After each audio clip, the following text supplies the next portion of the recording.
أهلا ومرحبا بكم في قناتي كروشيه ليلى فصيل. في فيديو اليوم إن شاء الله سنرى فيه طريقة عمل مربع بالكروشيه لعمل مفارش أو وسادات أو عدة أغراض من الكروشيه. من يرى الفيديو على قناتي لأول مرة المرجو الاشتراك في القناة وتفعيل الجرس ليصلكم دائما كل جديد. نبدأ على بركة الله. نبدأ بعقدة البداية ثم 4 سلاسل.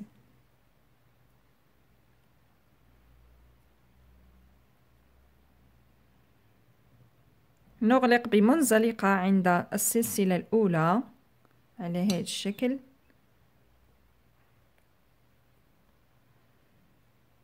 ثم نرتفع ب3 سلاسل،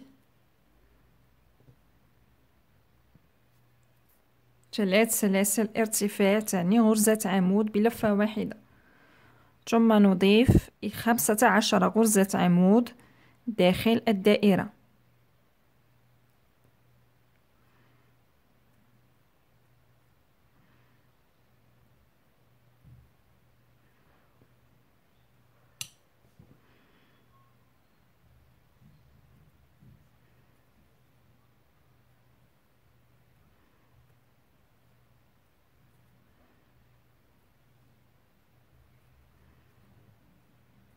ثم نتابع عمل 3 سلاسل بداية زائد 15 غرزة عمود بلفة واحدة.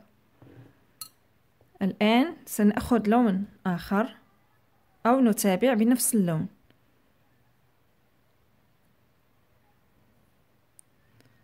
عند 3 سلاسل البداية عند السلسلة الثالثة ندخل الإبرة ثم نسحب اللون الثاني، ثم نعمل منزلقة لغلق السطر الأول، ثم نرتفع ب3 سلاسل، وفي نفس المكان سنعمل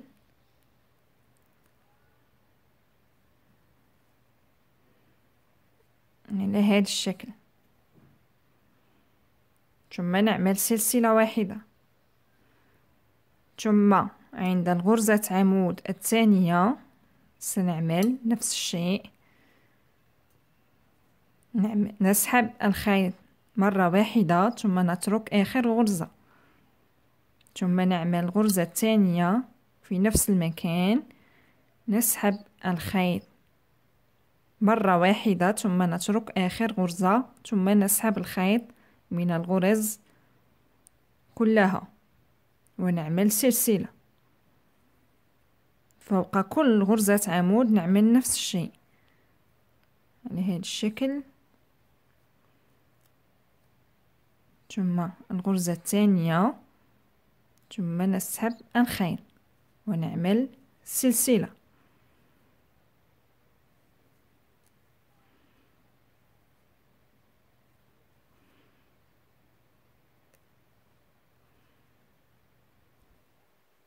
ثم السلسلة ونتابع الدورة بنفس الطريقة. عملت دورة على هذا الشكل، عندي 16 غرزة في المجموع. عملت السلسلة الأخيرة. الآن سنغلق بمنزلقة، نأخذ الخيط الأول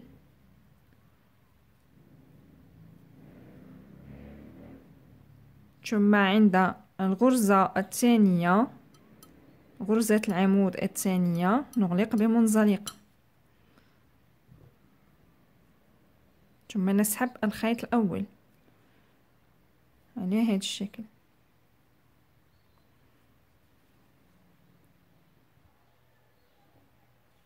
الآن في الفراغ عند السلسلة سنعمل منزلقة لبداية العمل من الفراغ،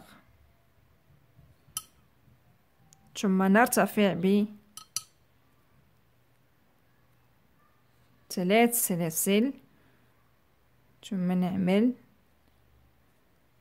الغرزة الأولى ونترك آخر غرزة،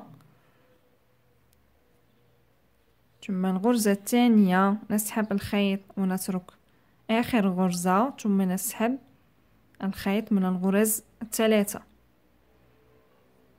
ثم نعمل سلسلتين، ثم مباشرة في الفراغ الثاني سنعمل نفس الشيء، ثم الغرزة الثانية نسحب الخيط ونترك آخر غرزة، ثم الغرزة الثالثة نسحب الخيط ونترك آخر غرزة، ثم نسحب الخيط من الغرز الثلاثة ونعمل سلسلتين. في الفراغ الثالث نفس الشيء،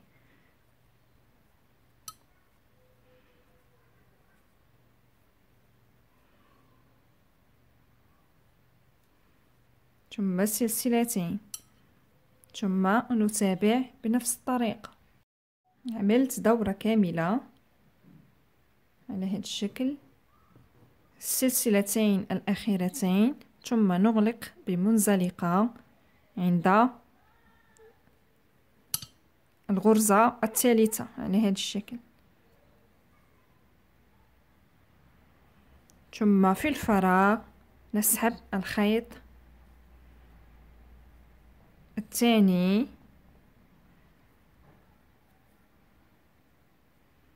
ثم نعمل منزلقة لكي نبدأ الشغل من الوسط في الفراغ، ثم نعمل سلسلة زائد 3 غرز حشو،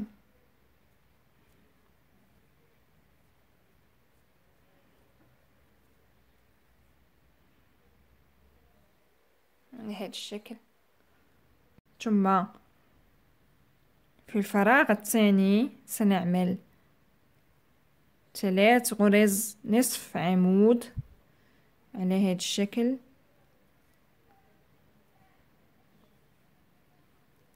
ثم غرزة نصف عمود الثانية،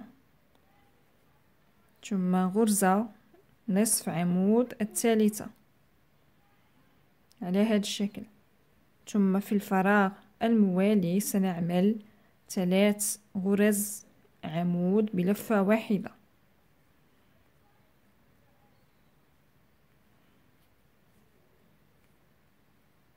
على هذا الشكل.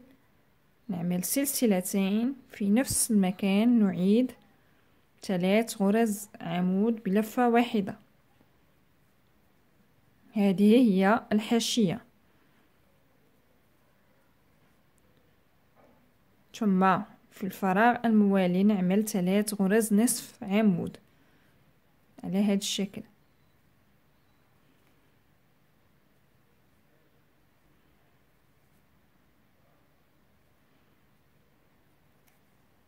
ثم بعد ذلك سنعمل في الفراغ الموالي 3 غرز حشو، ثم في الفراغ الموالي نعمل 3 غرز نصف عمود،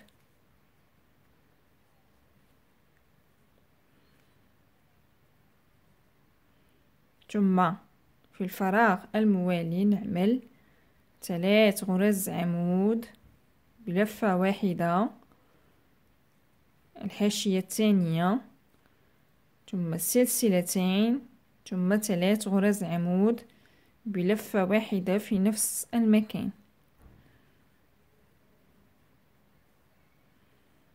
في الفراغ الموالي نعمل 3 غرز نصف عمود،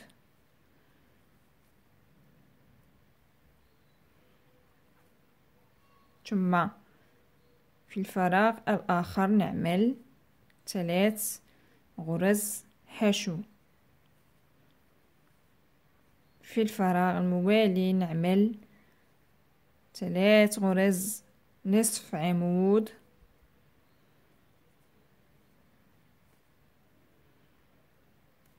ثم في الفراغ الموالي نعمل 3 غرز عمود، الحاشية الثالثة،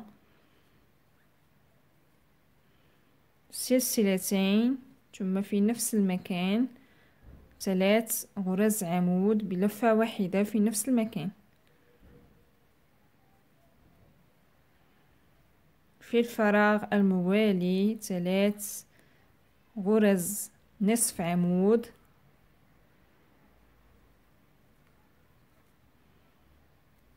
ثم في الفراغ الموالي نعمل 3 غرز حشو،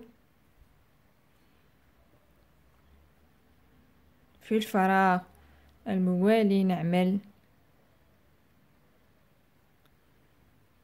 3 غرز نصف عمود،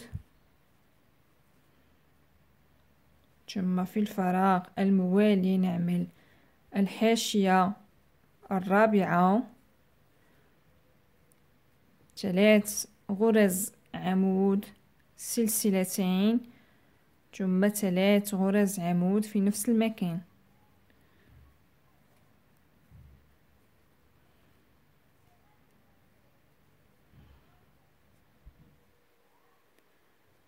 ثم في الفراغ نعمل 3 غرز نصف عمود،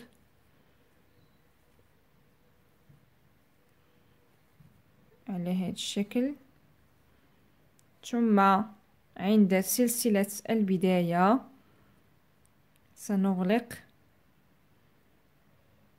بمنزلق.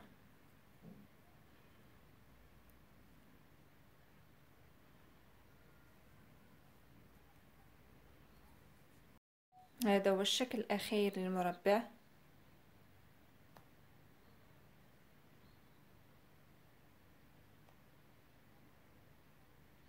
أتمنى أن يعجبكم فيديو اليوم.